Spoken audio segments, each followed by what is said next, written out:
Oh, hey there. You caught me doing a little RTFM work. This is the instruction manual that came with the electronic fuel injection system.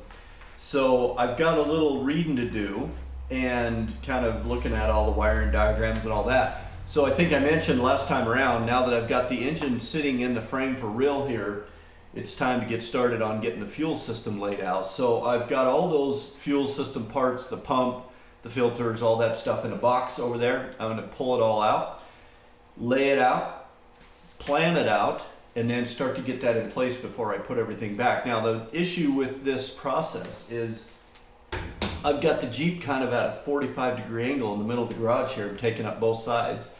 And normally I would just shove it over to the side. But remember, I set the tub up on the tire here, and I've got the back corner resting on the ladder, so I really can't be in two places at once and shove the front around and run around and catch the back before the tub falls off. So I've got myself in a bit of a pickle here. I got to keep the car outside as long as I keep this thing in the middle here. So I would like to get to the point where I've got everything back together and I get this tub placed where it needs to be. So that's our goal for today. Let's see if we reach it.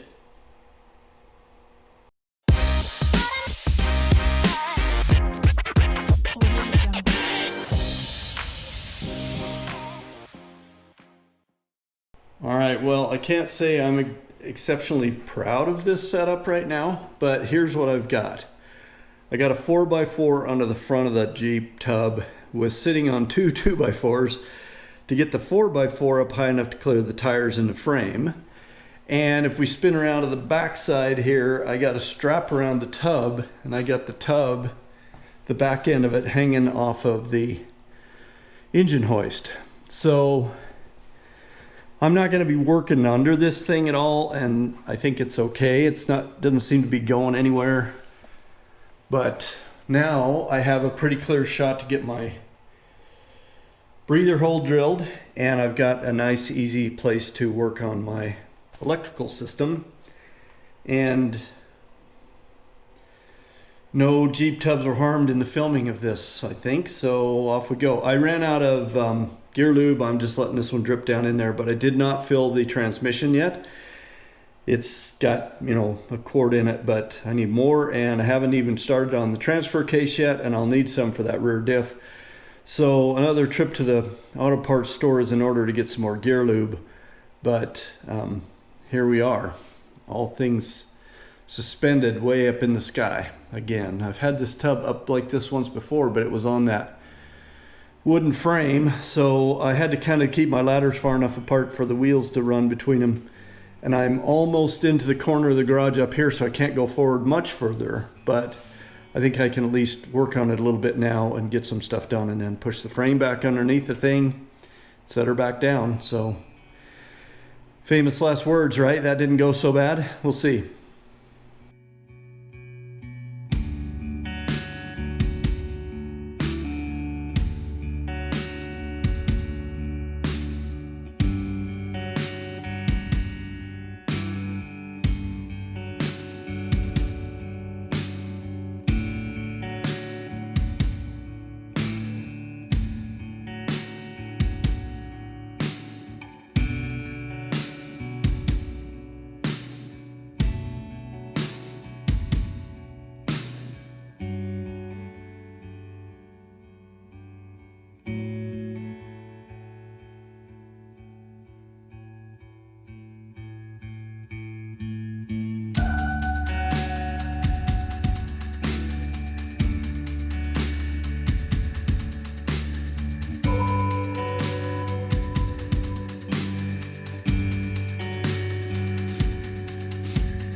right, well, I tried to bring you under here with me to watch me button up the rear diff, but there was barely room for me. So, long story short, cover is on. I'm gonna let the Permatex set up a little bit and then torque everything down, and then we'll squirt some gear lube in there.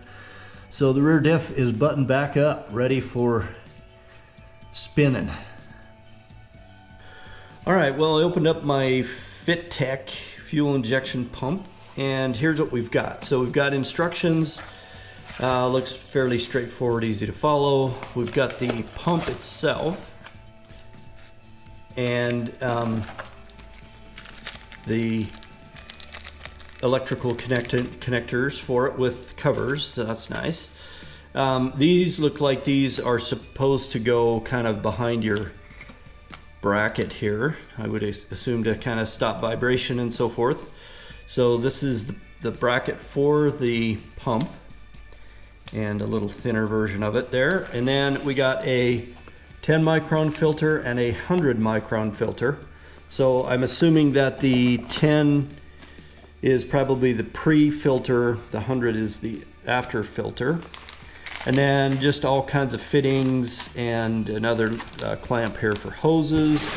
And then in the box we got a big wad of hose, most of which we will not need because we've got hard lines up there that we're going to use. So it says here that you're supposed to mount this thing as low as possible. Ideally, the pump should be at least as low as the bottom of the fuel tank, it says, and then no more than 3 feet from the tank. So I'm going to stand up here for a minute, and not sure where we're going to mount this thing yet. So to get lower than the bottom of that tank is going to take some doing because of how deep that tank is. So gonna have to ponder that a little bit. I might hook it right to the bottom of the flange on the side of the tank over there, over on that side. But we'll see. I don't want to have it where it can get ripped off, but obviously it's got to suck the fuel out, you know, without too much siphoning up out of there. So, yep, I'll do a little reconnoitering on that, figure out where we're going to put the thing, and then we'll go from there. All right, well, I've been looking at this fuel system, and the logical place to put the fuel pump would be to have some kind of an enclosure or something down here at the tank, maybe hooked to this bracket and to the skid plate. I'd want a box around it. I can't put it in the front, obviously, or it'd be in the way of the differential moving up and down, but it could potentially be over here on the side. Now, it's going to get splashed and dirty and all that kind of stuff, which is why I would think I'd want it in some kind of a box. But then, right up above here, we'd come out of our main inlet hose, we'd go down there, come back up. However, as I'm following the fuel lines along, I'm coming out up here, and this is my main line, my fuel feed line. So 2 things. 1, it's pretty darn close to the headers here. But number 2, up here on the engine, over on the passenger side, right up here is where the fuel inlet goes. And then this is the return line. So I do have some of the cabling in place now to kind of give me an idea what I'm working with there. But the fuel line, you know, is going to have to go to that side of the engine. So I'm just wondering if maybe it would make more sense to just remove these hard lines and go straight with the flexible line here, maybe go down to that side, build my bracket over there, and take it up. Now, I did think it would be kind of nice if I could get up here to the skid plate on the cross member here, put it there. It's not that much higher than the bottom of the tank, but it's over 3 feet. And both the instructions for the fuel injection system and the instructions for the fuel pump both say that they don't want the pump more than 3 feet from the tank. And again, they want it as close to the bottom of the tank as possible. So I'm gonna have to do a little more engineering and figure out where to put this thing. But so far, everything, you know, kind of just clicks into place. These cables are labeled like this is inlet or injector left side cylinder 1, cylinder 2, cylinder 3, cylinder 4, and then right side 1, 2, 3, 4. We got temperature sensor, fuel pressure, throttle, or this is the map here, the map sensor, which I think, I don't know what it does. And there's the throttle position sensor. I do have one here that's marked air temperature, and I don't see a fitting for that yet, but my guess is it's still over there in a box somewhere. So I do have my, remember I said I was going to put these lines on. These go up to the master cylinder once I get that back in place. But again, in the interest of working on stuff while it's easy to get at, those go there. But yeah, I'm starting to think it might not be a bad idea to just forego the hard lines here and run actual, rubber hose up along the frame on that side and go up there and dump it in straight in. So we'll see, a little bit of figuring to do on this, and if I do put it back here and put it down low, I'm gonna, obviously, like I said, I'm gonna build some kind of a little box or something, because I don't want the thing just hanging out in the elements. So a little bit of work to do before I can get that done, but so far so good. Nothing looks really head scratching other than just where I'm going to put the pump. So I'll come back. All right, well, you have milestone moments in a project like this, and then you have those where you're scratching your head and going, am I going forward or am I going backward? So I mentioned earlier that I had the tub hanging up off the engine hoist, and so I got my fuel line run this way and just left it coiled up there. I got my breather on my rear diff, and I went ahead and set the tub back down on the frame. Okay, so it's now sitting back down where it should be, and very little of an opening is left over here for my sticks for my transfer case, which makes me think that possibly this should be over just a little bit.